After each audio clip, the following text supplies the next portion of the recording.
Hey everyone, it's Jerry at the Fledge. Welcome to another episode of Every Damn Day. And today on the show, we've got our very good friend Emily. How you doing today, Emily? Good. I'm delighted to be here. We're delighted to have you. So what you playing with there? Oh, this is my latest sweater. I was a little nervous, so I just had something to do with my hands. But I I do think this all that the time. When I was in my college classes, standing in line, anytime I don't need my hands for something else, I'll be that's knitting. I just hate standing in line, and to be able to do something like that and make something would be fascinating to me because then it feels more productive, I guess. Not that we always have to be productive. I see where you're coming from though, and I would be happy to teach you because when you're knitting, there's no such thing as wasted time. Ah, that's a good point. Is it very meditative to you too? Yes. Oh yeah, absolutely. So it Kinetic kind of puts you in the kinetic learning, kinetic brain activity. uh, and you can do that a billion times without missing a beat and all that. It's all muscle memory at this point. Yeah. So why don't we tell people about you, or why don't you tell us about you and about all your different projects, and we'll come back to that. Okay. Well, my name is Emily. I'm a fledgling. I have a space here at the Fledge, and I'm very grateful for and that I love. And I'm a textile artist. This takes many forms for me. Sewing, knitting, as you can see, I'm a spinner. I'm kind of the de facto president of the Greater Lansing Spinning and Fiber Guild since we went digital. I'm a soft sculptor, a natural dyer, working on getting into leather and foam and things like that. Yeah, if it's textile based, I've messed with it. What's a soft sculptor? I don't know that phrase. Oh, so basically, it's our fancy word for making stuffed animals or You have sculptures. So I have a okay. couple examples. Some of them are more conceptual, like Orc Wife here, and some are more representational. But play with the different mediums, I've create things. heard you. I've heard you call them something else. Did Plushies. plushies? Yeah, or is Yeah. that something different? Oh no, it's Oh the no. same. They're just not always cute or huggable when I make them. Sometimes they're more of art d'objet, if you will. And Uh, I make those under the sort of brand name Meat Bag Plushies. So that's one of my okay. things I do. Those are cool. I like those. Well, I like a lot of stuff that you do, and we'll get into that a little bit more. But I want to go back to my question a little bit. Tell us a little bit about you too. Like, where were you born and raised, and where'd you go to high school? Well, I'm a Michigan kid. I was born in Ann Arbor, and I went to the biggest high school in the state and graduated with 800 people at Pioneer. I went to MSU for undergrad and fell in love with Lansing. And I've really been here ever since. I did leave for a couple of years to go to grad school, and I thought about moving, but I had to come back. Where was at least what city did you go to for a couple years? That was Ypsilanti. Okay. My master's degree is in textile science, and Eastern Michigan has a fantastic program and one of the very few programs above the Mason-Dixon line. Wow. So, So I got to ask you something about Ann Arbor Pioneer. Did you know Mr. Fisher, John Fisher? He would have been maybe a gym teacher, maybe. I that think rings he's a bell, but I'm not totally sure. yeah. That's who I wrestled against in the state finals, and he's a Ah, great friend of mine. But okay. he's one of three black teachers, I think, at Pioneer right now. Oh, wow. Well, I might be older than you think. Yeah, probably. And I don't know, gym class is a blur. Yeah. Tried not to be too present for that experience. I was a theater kid. So you did several projects, or you've got several projects kind of going on that I see you working on at the Fledge. You Yes. want to talk about any in particular, or do you want me to start asking you?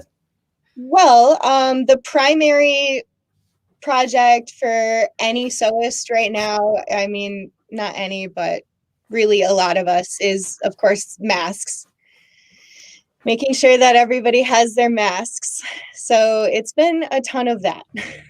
Yeah, Is that what you're referring to? I am. Yeah, that's one. That's definitely one of them, and one of the Yeah. primary ones. No, for sure. Will I've got you? Oh, go ahead. I make the little fitty kinds. I have 3 sizes. I just try to make them good, try to make them fun and beautiful so that people don't dread their, public health or see it as a chore. I want And people to see it as an opportunity to accessorize and express themselves. so do you sell those masks? I do. Okay. And I I know you donate some too. Yes. But fortunately, the need for donations has tapered off quite a bit. So hopefully that's a good sign. Hopefully that implies that people are outfitted. Yeah, I think so. I think you've done a fantastic job, but I want to dig into that just a little bit more. Yeah. Can you tell everyone what you did when the pandemic started and what your idea was and I mean, the Fledge gets way too much credit for it because you made it happen. Are you talking about the material distribution? No, the sewing machine distribution in particular. Yes. So the Fledge is a wonderful hub of community everything, and we were running a nice surplus of working machines when the pandemic started. So we were able to distribute a lot of what was it, like a dozen working sewing machines to people who needed them for the mask effort. We had surplus material, elastic, plenty of material to get them out to everyone who wanted to help. And before the pandemic hit, I was working at Seams, the fabric store in East Lansing, who really took charge, really led the charge, got great information out there, got the people the know-how they need to, and connect them with donation hubs. So that was great. So I don't know if you know this, but by you doing that, it really helped me solidify our pivot, and it helped me get our 3D printers out there so we'd start 3D printing masks. Good. And you were vital in our pivot when we were trying to figure out what we were going to do. We're distributing food. We're trying to see, are we essential or not essential? And you really helped make us essential. And I just want to thank you publicly for that. I'm very glad to hear that. There hasn't been, as much communication as anyone would prefer just because of the contact issue. And if it was helpful, that is wonderful. Yes, it was very helpful. That's a great bonus. So there's one spectacular thing you've done. Now, I know you also have another example of another project you work on that I'd really like to get into this one a little bit more. Yeah. You ready for that one? Yeah. My favorite project right now is a very incredibly gifted young man named Alex, who is 12 years old and hopefully will take the fashion world by storm shortly. He's incredibly talented. It's such an honor to be helping to give him the tools that he's going to need to succeed because he's such a visionary. Yeah, and Alex did a show maybe a month ago, I think. He was our youngest presenter up until a couple of days ago. And then we had an 11-year-old on the show. Just beat him by a little. But Alex is amazing, and what you're showing him, where you're taking him, I think, man, he picks up on it. He just absorbs everything you say. It's but I'm Yeah, really trying to make that a testament to you too, though, to have patience, to have, mastered your skill in such a way that you just teach it so naturally.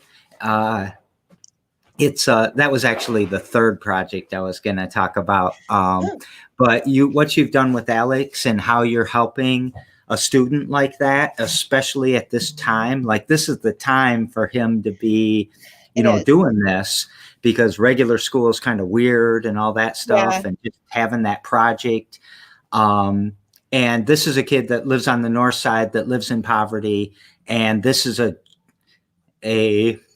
what do I want to say, a genius that could be lost in definitely. poverty. And without people like you, and I will give a little shout out to Shannon for making the connection and making it It's happen. all But Shannon. it's all you, and it's all Alex, and then it's all everyone else. But you're primary in that too, and I really appreciate that.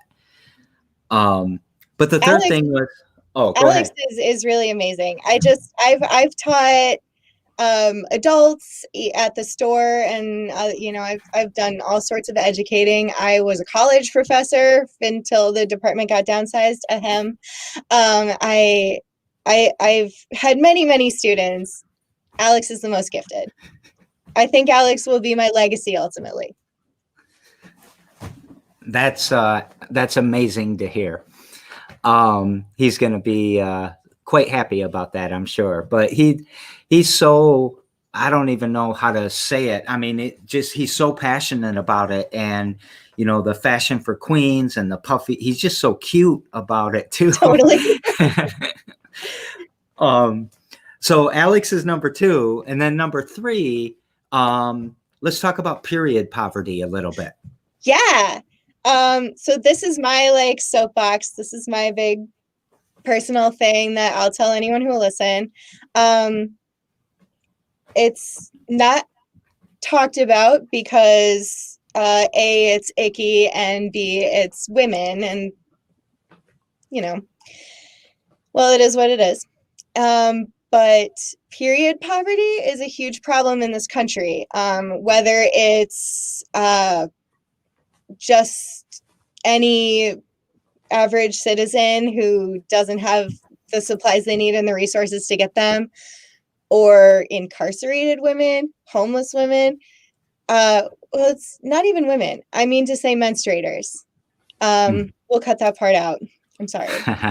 I'm still trying to unlearn my conditioning, and I hope we all are too. Yeah. But My crowd is forgiving, and we're perfectly fine. So don't worry yes, about it. I would never make that mistake, not on camera. It's funny. Yeah. So I brought a little example of, this is a reusable menstrual pad. So I pestered Jesse to get the supplies to make these in at Seams. We did some workshops, some teaching.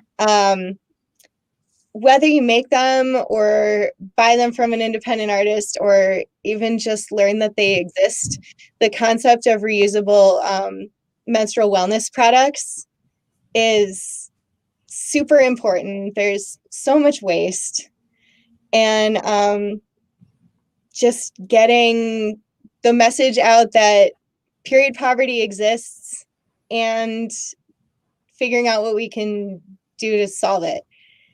Yeah. An organization that I really recommend looking into if you're interested is called Helping Women Period. It's right local.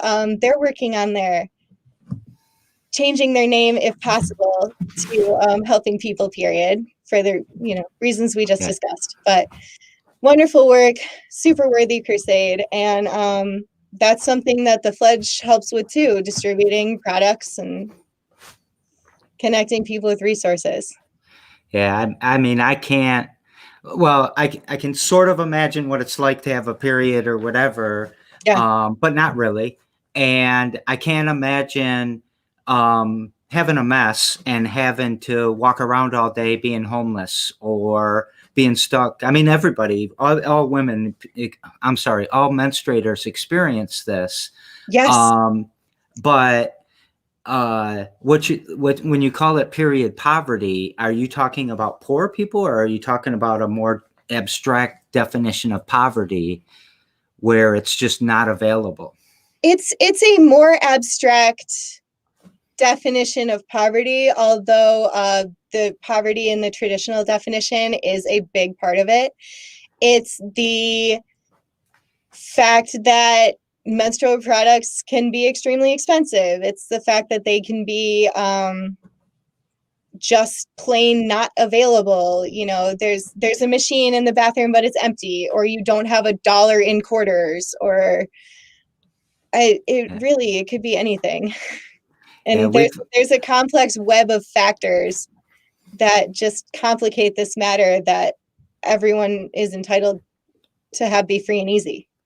And I think that one of them, and I'm going to say this as a man, is men getting in the way, and men not understanding, and men not having the empathy.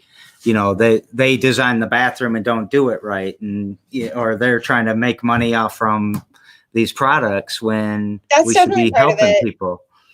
The prisons is always the example that I go to, because you talk about not only the obvious dignity issue involved, like, and the sort of human rights issue, but it's also a pathogen control issue and public health, and it's just a danger in a really broad sense. But you tell that to policymakers and they're like, well, these are women and they're prisoners, so why do I care?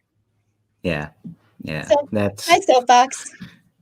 Oh, well, stay on that soapbox as long as you want, because I do have a couple other questions about it. So, did you call that like a reusable menstruating pad, or okay? And would it also? I'm going to jump right in and talk about all the things that men don't want to talk about. Yeah. Would it take a place of like a tampon too, or does it? Yeah. So a tampon is inserted. Mm-hmm. And a reusable option for like inserted like containment product would be like a menstrual cup. There are reusable tampons made out of sea sponges. Those personally creep me out, but it's, you know, not all the same stuff is right for the same people. But like, you're going swimming and you want something that's like self-contained. There's millions of varieties of menstrual cups. Like, there's so many. I'm really excited that this is getting on people's radar. But this is a pad, which is my choice of product to make because I sew. It's backed with PUL, which stands for polyurethane laminate, and it's just a simple synthetic knit that's laminated with polyurethane. Inside is a proprietary fabric called Zorb that is actually patented and manufactured in the US, which is a nice thing. And then I like to make them cute, because it's the same deal as the masks. You know, if your hygiene products are cute, using them is less depressing. You switch to something that's not a like crinkly, loud, ugly, white absorbent medical thing, and I have this cute zombie girl, then I'm just like less angry about my period. That's another thing, is the noise. Like, let's say you're a trans man and you don't want the loudness of unwrapping a pad because that's unsafe. That can out you. That's just one example. So, just a couple more questions on this. Is this part environmental for you too? Absolutely. Oh yeah. Absolutely. So, I try not to. I've pretty much eliminated just about everything disposable from my day-to-day life. Okay, so. Nice. And then my last question was, is this, how can, is it still, like if a homeless woman had it, but she couldn't, if she didn't have a good place to wash it, what are some options there that we could think about? And this is uh, uh, this question does not have a good answer, and it's something that menstrual positivity advocates are always wrestling with. There are organizations that will trade you packages of disposables.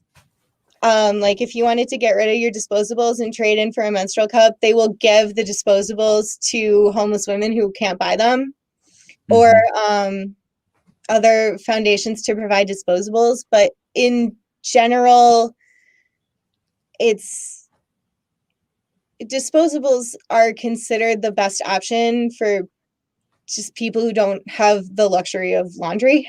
Yeah. And Yeah. it's a Maslow's hierarchy of needs thing. I mean, really, you don't have to feel bad about throwing away cotton and plastic if you don't have a home. That's ridiculous. So, Yeah. Well, thank you so much for spending some time talking to me about that, of course. and getting that out there. Yeah. And we'll throughout the coming weeks put different links underneath your video and stuff like that, and we'll put some Great. links to some information. Okay. Yeah. And I have So other guests to recommend to you. you do? Oh, do you Yeah, want to if you do it want to now talk or? about it. Yeah. Okay. So those are the three kind of big projects: the Yeah. sewing machines, Alex, and what you're doing with period poverty. Yes. And I think that phrase, really it touches me. It hits me as Yeah. something that I definitely want to help tackle. And I love women helping women. Period. Yeah. I think that was their original name. Yeah. Okay. So you Just know love Lizzie those. in that. Yes. Okay, good. We actually have that machine in the bathroom, and she gave it to us. Fabulous. And stocked it up. So that was good as well. So shout out to her, Yes. and want to get her on the show too. Always So shout maybe, out to Lizney. Yes, please have her. Amazing person. yes, she is. She's also the one who started Not Your Mother's networking. Mother's Yeah. Networking. Yeah, she's Great. amazing. But back to who's on the show and who is amazing. Those are three amazing things. And thank you so much for letting the Fledge be involved with that. I remember that day you first walked in the Fledge, and I was like, fuck yeah, let's do this. I'm glad because I was really lost. My workshop got sold. Yeah. That's a whole thing. Let's not. Okay, we won't go there. Yeah. You and me, So Cal. We'll have some whiskey and we'll go there. I'm trying to get the guy who sold it on my show too. So we'll talk about that sometime too. Yeah. So did you? I'm going to ask you something. I know we're running long here, but did you? You're a textile artist, but those three things that you're doing are very much an activist, very much social justice, very much helping people.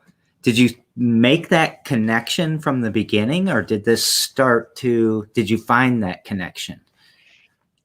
I have always had, that's always been a priority to me. And I'm very pleased that it was so natural and easy to find ways that I could help. Yeah. Like through my skills and talents. People think that that fashion and design and textile work, it's like they think that it's frivolous or some minimized notion of women's work or something, but it's very easy to find ways to be beneficial, and I hope I'm doing that. Yeah. Well, I don't know how we would minimize it because I can't look in any direction in my office right now without seeing textile that's been sewn or shaped or cut or put in some way that is very useful to me.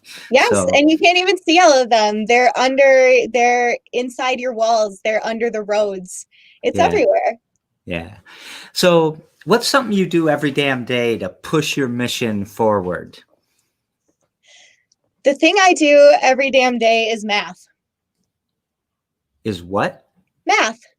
Math. Math. Maths if That you're British. that explain that. I get it. I want to hear you. Will you explain that more? Yeah. And this is talking about just my work, just my artwork. Um, every other aspect of life notwithstanding, I could not do any of it if I didn't do math and All understand right. it. I divide stitch count. I use pi. I add e's. I take percentages, and I weigh. I measure. Dye work. 10% alum by weight of fiber. If I couldn't do that, I'd be nothing. So if there are any kids watching this and you think you're in your math class and you're thinking, when am I going to use this? Every damn day. There's a whole nother subject we could talk about forever, um, about how kids will just poo-poo math, and then parents of young ladies will say, "Oh, you're not going to need math," and all of that is. Oh, that's a fascinating answer. It's a I it's a failing of the educational system though, because if you can present understandable applications, it's very obvious that math is not scary and you do need it. So what'd you do in math class today? I sewed a garment. Right? I ask Alex. We've talked Yeah. about it. I gave him a quiz on how to use the ruler. You got to know Yeah. percentages, fractions. That's another amazing message that you're delivering right now. I want you So to know I thought about it hard. you did? Well, because I do so many different things. I don't have a well-defined pursuit, like one thing that I'm focusing on, and I'm just like, what do I do every damn day? What am I going to say for this? I'm standing in the shower and I'm like, It came to me. Well, I have a degree in mathematics from U of M. Did not know So, that. well, you didn't know that, so you're not trying to tap into my soft spot, but No. math is my soft spot, and I don't like Oh, it that nice. not enough people understand math, that they use math, that they don't see the math that's all around them. I mean, even these fools that don't want to wear masks don't use math, And so anyways, that's a whole other thing. Yeah. On the show yesterday, I had Malik Jackson. He's from Flint. I first met him. He was working on the water quality, water safety problem Wow. in Flint. He's a nice entrepreneur, and he has a question for you. And I think this is a tough question for you because you do so much, and you seem to be able to figure out how to do what you want to do. That I'm probably prefacing this too much, but if you weren't doing what you do, what would you be doing?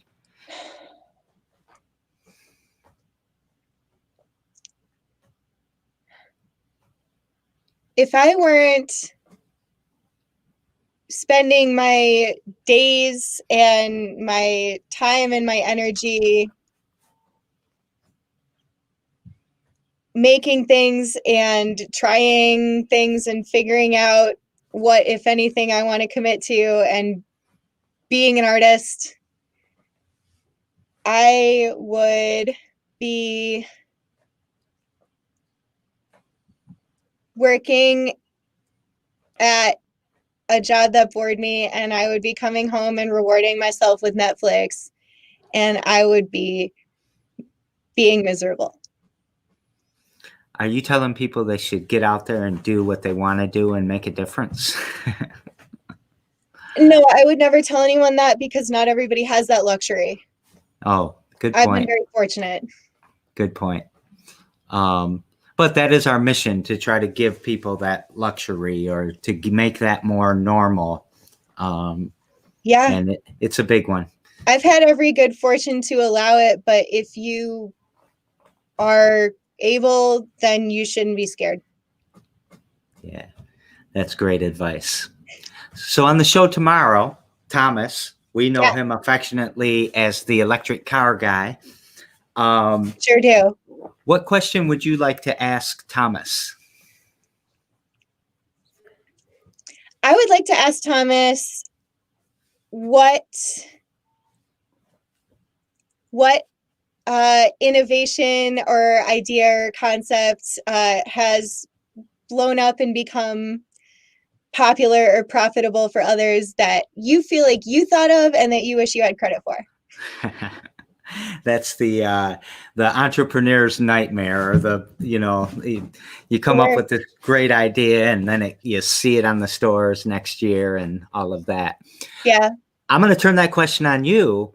What's an idea that you think you came up with first and is out there? Do you have one of those moments, or several of them, maybe?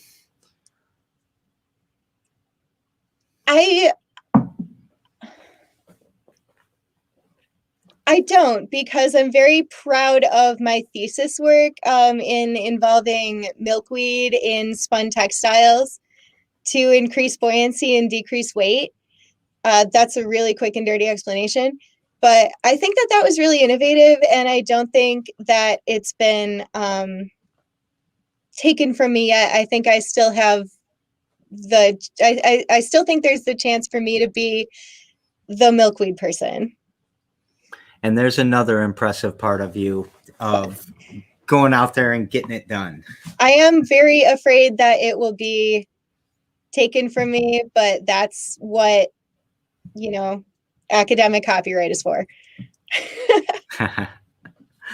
So as we end the show here, I always ask the guest to take us out with something, and it could be anything: advice, a thought, anything.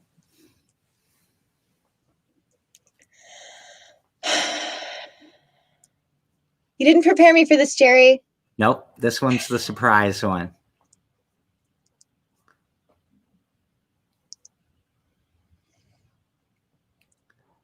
It would make me really happy if, while keeping this broadcast in their mind, they would look around and try to notice some ways that textiles serve them that they hadn't noticed before. That would mean a lot to me. You're incredible. And with what you just said, we're going to be out. Good night, everyone. Thank you, everyone. Have a great day, and we'll see you tomorrow in another episode.